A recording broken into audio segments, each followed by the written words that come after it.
Hello दोस्तों, स्वागत है आपके हमारे यूट्यूब चैनल आर.के.एस. मास्टर स्टडी 3-2-1 में। ये वीडियो चेक 10th क्लास सामाजिक विज्ञान मॉडल क्वेश्चन पेपर सेट दूसरा है, जिसे हम ट्रिक के साथ याद करने का प्रयास करेंगे।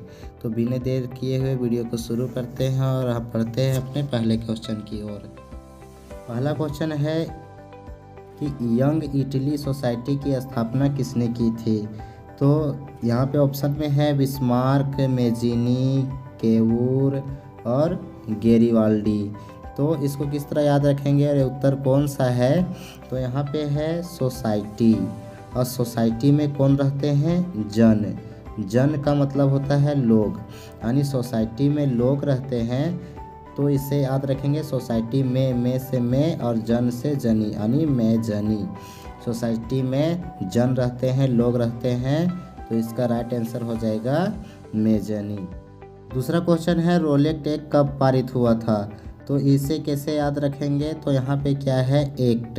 एक्ट का मतलब होता है कानून, और कानून सभी के लिए बराबर होता है, यानी यहाँ पे वह संख्या को ढूंढना है जो एक समान है। जैसे देखिए 19 और 19, तो दोनों अंक 19 है, यानी बराबर अंक है। तो इस तरह से याद रखेंगे कि एक्ट का मतलब होता है कानून, कानून सभी के लिए बराबर होता है, यानी 1919 तक रोलेट एक्ट कब पारित हुआ था, 1919 ईस्वी में। अगला क्वेश्चन है, तीसरा क्वेश्चन है कि औद्योगिक क्रांति सर्वप्रथम कहाँ हुई। तो इसे कैसे याद रखेंगे, कैसे याद करेंगे। तो देखते हैं, यहाँ पे है औद्योगिक, और औद्योगिक क्रांति, क्रांति का अर्थ होता है परिवर्तन, और परिवर्तन तब होता है जब उद्योगों की अधिक से अधिक स्थापना होती है। उद्योगों की स्थापना करने के लिए एक बड़े भूमि की ज़रूरत होती है, एक बहुत बड़े लैंड की ज़रूरत होती है, या और लैंड की ज़रूरत होती है, इसलिए इसे याद रखेंगे इंग्लैंड। उद्योग लगाने के लिए एक बहुत बड़े लैंड की ज़रूरत होती है, इसलिए इस तरह से इसको याद रखेंगे इंग्लैंड। चौथा क्वेश्चन है कि आर्थिक महामंदी की शुरुआत कब हुई थी। यहाँ पे है महामंदी, महामंदी से याद रखेंगे बड़ा। महा का मतलब होता है बड़ा, और यहाँ पे वह संख्या को ढूंढना है, अंतिम संख्या को ढूंढना है जो बड़ा है। यहाँ पे देखिए अंतिम संख्या 2 है, 3 है, 6 है और 9 है। तो सबसे बड़ा यहाँ पे 9 है, इसलिए इसका राइट आंसर हो जाएगा 1929 ईस्वी को। पांचवा क्वेश्चन है महात्मा गांधी कितने सदस्यों के साथ दांडी यात्रा शुरू किए थे। यानी जब महात्मा गांधी दांडी यात्रा शुरू किए थे तो उनके साथ कितने सदस्य थे। तो इसे कैसे याद करेंगे। तो यहाँ पे भी है महा, महा मतलब बड़ा, यानी अंतिम वह संख्या ढूंढेंगे जो सबसे बड़ा है। तो इसके अंत में 2, इसके अंत में 5, इसके संख्या ही नहीं है, इसके अंत में 8, तो सबसे बड़ा संख्या 8 है, तो इसका राइट आंसर हो जाएगा 78। तो दोनों क्वेश्चन, चौथा और पांचवा, एक ही ट्रिक पर है, अंतिम बड़ा संख्या को ढूंढना है। अगला क्वेश्चन है इटली का एकीकरण कब हुआ। इसको किस तरह याद करें। तो इसको याद करने का ट्रिक है कि एकीकरण, एकीकरण में है एक, और एक संख्या ढूंढना है जो अंतिम संख्या हो दिए गए उत्तर में। तो इसके अंत में 3 है, इसके अंत में 5 है, इसके अंत में 4 है, 1 इसके अंत में है, तो हमारा राइट आंसर हो जाएगा 1871 ईस्वी को इटली का एकीकरण हुआ था। सातवां क्वेश्चन में खाली दिए गए स्थानों को भरना है। क्वेश्चन है वियना सम्मेलन की मेज़बानी किसने की थी। तो इसको किस तरह याद रखेंगे। यहाँ पे है मेज़बानी, और मेज़बानी से याद रखेंगे मेटरनिक, क्योंकि ये मेज और ये मेटरनिक मिलती जुलती शब्द है। तो मेज़बानी, में से मेज़बानी और में से मेटरनिक, इस तरह से याद रखेंगे। 8वां क्वेश्चन है कि जलियांवाला बाग हत्याकांड हुआ था, यह कब हुआ। तो यहाँ पे है 11 मई 1919 ईस्वी को और 13 अप्रैल 1919 ईस्वी को। तो ये सही आंसर है 13 अप्रैल 1919 ईस्वी को। जलियांवाला बाग में जनरल डायर ने अचानक लोगों पर गोली चलाना शुरू कर दिया था। तो इस तरह से याद रखेंगे, अचानक शुरू कर दिया था, तो आज से अप्रैल याद रखेंगे, तो याद रहेगा 13 अप्रैल 1919 ईस्वी को। 13वां क्वेश्चन है कि दिए गए विश्व के मानचित्र में निम्नलिखित स्थानों को दर्शाएं। पहला है ऑटोमन साम्राज्य और दूसरा है ऑस्ट्रेलिया। तो ऑटोमन साम्राज्य इस कैसे दर्शाएंगे, तो जैसे होता है ऑटोमन, ऑटोम में है मन, मन का मतलब होता है बहुत सारे लोग। अब बहुत सारे लोग कहीं सामूहिक रूप से होते हैं, तो इसमें बहुत सारे लोग जो हैं वो यहाँ पे आ जाएगा ऑटोमन साम्राज्य बीच में। और दूसरा है ऑस्ट्रेलिया। ऑस्ट्रेलिया में है आ से मतलब होता है अलग, जो सबसे अलग है, तो सबसे अलग है ये क्षेत्र, तो ये है ऑस्ट्रेलिया। तो इस तरह से याद रखें कि ऑटोमन में है मन, यानी बहुत सारे लोग जो बीच में होंगे, और ऑस्ट्रेलिया मतलब अलग, तो अलग है ये स्थान जो है ऑस्ट्रेलिया। क्वेश्चन नंबर 14 है कि सरकार निम्नलिखित में से कौन सी घोषणा फसलों की सहायता देते हैं। तो यहाँ पे इसको कैसे याद रखेंगे कि किसान जितने भी मेहनत करता है, फसल उगाता है, तो उसको उनके फसल के अनुसार मेहनत का फल नहीं मिलता है, उनको काफ़ी अपनी फसलों का कम मूल्य मिलता है। क्या मिलता है, तो कम मूल्य मिलता है। और कम का मतलब होता है न्यून, न्यून का मतलब होता है कम। तो यहाँ पे कौन सा उत्तर हो जाएगा, न्यूनतम। तो सरकार कौन सी घोषणा करता है, न्यूनतम सहायता मूल्य। 16वां क्वेश्चन है कि किस मिट्टी में लौह धातु की अधिकता होती है। तो यहाँ पे पूछा जा रहा है लौह धातु का, तो लौह से याद रखेंगे लेटेराइट, ला से याद रखेंगे लौह, और ला से याद रखेंगे लेटेराइट। यहाँ पे 2 मात्रा लौह में भी है और 2 मात्रा ले भी में भी है, तो इसमें 2 मात्रा से याद रखेंगे लौह और लेटेराइट। 17वां क्वेश्चन है कि इनमें से कौन सी खरीफ फसल है। खरीफ फसल वह होती है जो वर्षा ऋतु में उगाया जाता है। तो वर्षा ऋतु में इसमें से कौन उगाया जाता है, तो चावल एक ऐसा मात्र यहाँ फसल है जो वर्षा ऋतु में उगाया जाता है। तो सही उत्तर हो जाएगा चावल, जो एक खरीफ फसल। अगला क्वेश्चन है कि दिए गए भारत के मानचित्र में निम्नलिखित को दर्शाइए। पहला है जलोढ़ मिट्टी और दूसरा है चावल। तो जलोढ़ मिट्टी जान लेते हैं कि जलोढ़ मिट्टी सबसे ज़्यादा अगर पाया जाता है तो यह उत्तर प्रदेश में ही पाया जाता है। तो ये भारत के मानचित्र में उत्तर प्रदेश में इसको टिक लगाएंगे। और चावल सबसे ज़्यादा जो उत्पादित किया जाता है वह पश्चिम बंगाल में उत्पादित किया जाता है। तो चावल को रेखा चित्र में पश्चिम बंगाल जहाँ पे स्थित होगा वहीं पे उसको दर्शाएंगे। तो देखते हैं मानचित्र में कि कहाँ पे है जलोढ़ मिट्टी। तो जलोढ़ मिट्टी का सबसे ज़्यादा क्षेत्र है ये, वो है ये भाग जो उत्तर प्रदेश के अंतर्गत आता है और पश्चिम बंगाल, यानी यहाँ पे आ जाएगा आपका चावल। तो यहाँ पे दर्शा देना है जलोढ़ मिट्टी को और यहाँ पे दर्शा देना है पश्चिम बंगाल को। अगला क्वेश्चन है कि श्रीलंका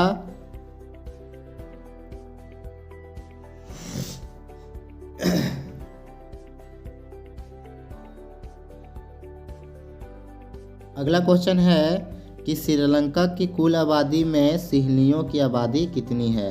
तो इसको कैसे याद रखेंगे, उत्तर सही कौन सा है, तो यहाँ पे है सिंहली। और सिंहली जो मिलकर बना है वह 4 शब्द से मिलकर बना है, यानी अंतिम शब्द हमको 4 ढूंढना है। तो इसमें देखते हैं 8 है, इसमें 1 है, इसमें 8 है, इसमें 4 है। तो 4 सी यानी 74 में है, जिसमें 4 मिलता है। तो सिंहली जहाँ आएगा तो सिंहली देख के गिनना है, 4 संख्या है तो 4 74 में आता है अंतिम संख्या, तो इसका उत्तर हो जाएगा 74%। अगला क्वेश्चन है कितनी भाषाओं को अनुसूचित भाषा का दर्जा दिया गया है। यहाँ पे है भाषा। तो भाषा से याद रखेंगे भाषा 2 शब्द से मिलकर बना है, तो जिसका अंतिम संख्या 2 है। तो इसमें 2 है, इसमें 0 है, इसमें 5 है, इसमें 1 है। तो हमारा राइट आंसर हो जाएगा 22। तो ये दोनों क्वेश्चन एक ही ट्रिक पर आधारित है। सिंहली में 4 शब्द तो अंतिम शब्द 4, और भाषा में 2 शब्द तो अंतिम शब्द 2। क्वेश्चन नंबर 26 है कि समवर्ती सूची में कितने विषय हैं। तो इसको भी याद रखेंगे। सूची यहाँ पे 2 शब्द से मिलकर बना है, यानी जिसका अंतिम शब्द 2 हो तो इधर 0 इसमें 8 और एक ही बचता है 52, जिसमें 2 है और समृद्धि में 5 शब्द है, सूची में 2 शब्द है। अगर दोनों को मिलाएंगे 5 और 2 तो हो जाता है 52। अगला क्वेश्चन है कि इनमें से कौन लोकतांत्रिक देश है। तो इसको याद करने का कोई ट्रिक की ज़रूरत नहीं होनी चाहिए, क्योंकि भारत एक ऐसा बड़ा लोकतांत्रिक देश है जो हम लोग। 28वां क्वेश्चन है कि भारत में कितने राष्ट्रीय दल मौजूद हैं। तो यहाँ पे राष्ट्रीय दल से याद रखेंगे, क्योंकि राष्ट्रीय दल ऐसे दल होते हैं जिनका एक ही उद्देश्य होता है, तो जनता पर शासन करना। तो शासन करना से याद रखेंगे 7, क्योंकि स से शासन करना होगा और स से 7 होगा। तो इस तरह याद रखेंगे, राष्ट्रीय दल का काम शासन करना होता है। इससे हो गया।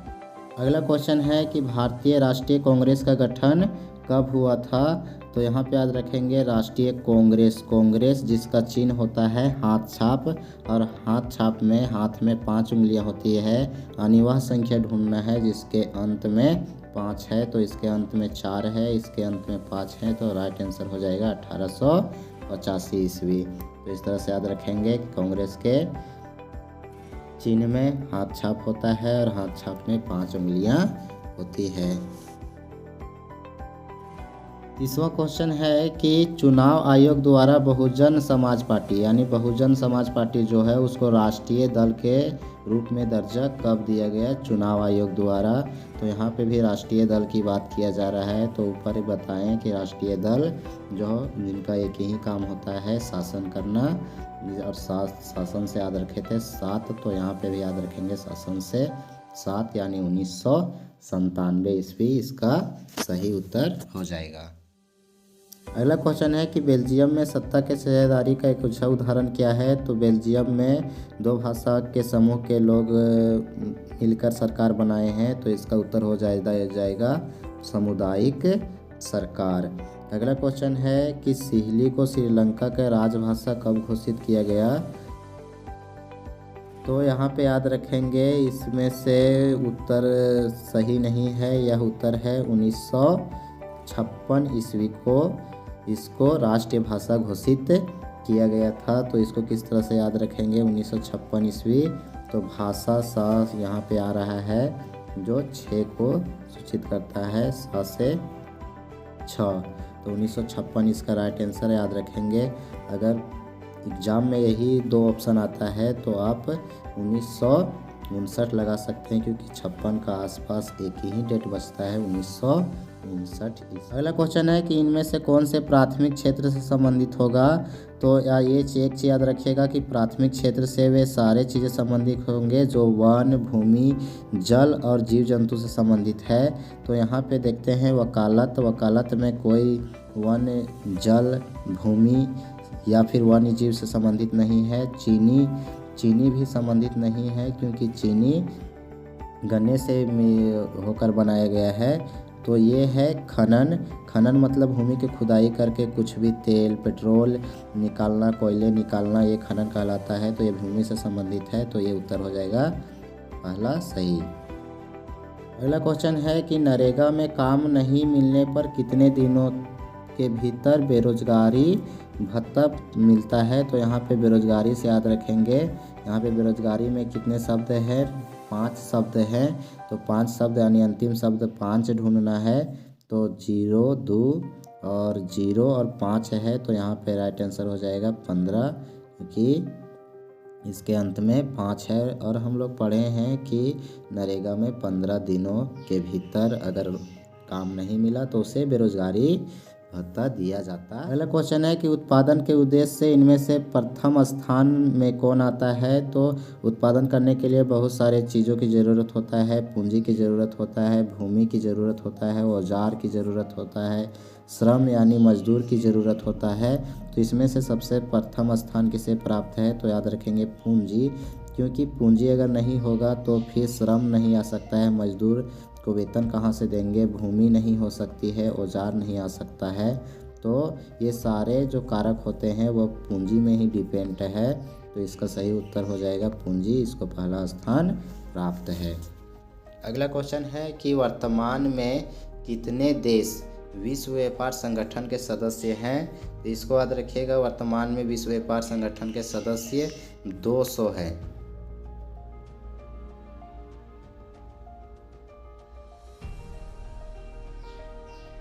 इस क्वेश्चन में देशों की संख्या पूछी जा रही है, तो इससे देशों की संख्या पूछी जा रही है, इसलिए इसे याद रखेंगे। देश दो शब्द से मिलकर बना है, यानी 200 इसका सही उत्तर हो जाएगा।